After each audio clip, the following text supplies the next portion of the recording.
बीडमधून एक महत्त्वाची बातमी समोर येते। फरार बबन गित्तेच्या संपत्तीवर आता टाच येणार आहे। बापू आंधळे खून प्रकरणात बबन गित्ते आरोपी आहे। संपत्ती जप्तीसाठी न्यायालयाची आता परवानगी मागण्यात येणार आहे। 29 जून 2024 ला परळी तालुक्यातील मरळवाडी गावचे सरपंच बापू आंधळे यांचा खून झाला होता। या प्रकरणात 8 महिन्यांपासून बबन गित्ते फरार आहे।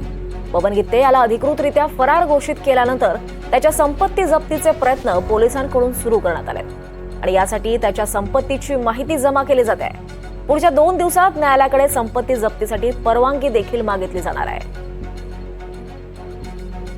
यावर अधिक माहिती घेऊयात। आपल्यासोबत आपले प्रतिनिधी स्वानंद पाटील आहेत। स्वानंद, फरार बबन गित्तेच्या संपत्तीवर टाच येणार असल्याचं कळत आहे का? अधिक माहिती या संदर्भात।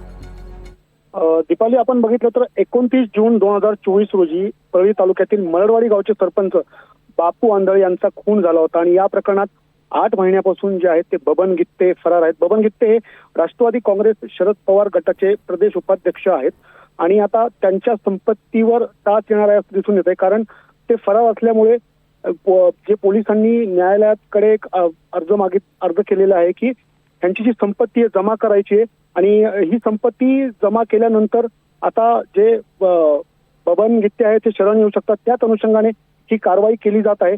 आपण बघितलं तर या संपूर्ण प्रकरणामध्ये 11 जणांवर गुन्हा दाखल झाला होता आणि यात बघितलं तर वाल्मिक कराड विरोधात देखील जीवे मारण्याचा प्रयत्न आणि कट असल्याचा गुन्हा नोंद होता।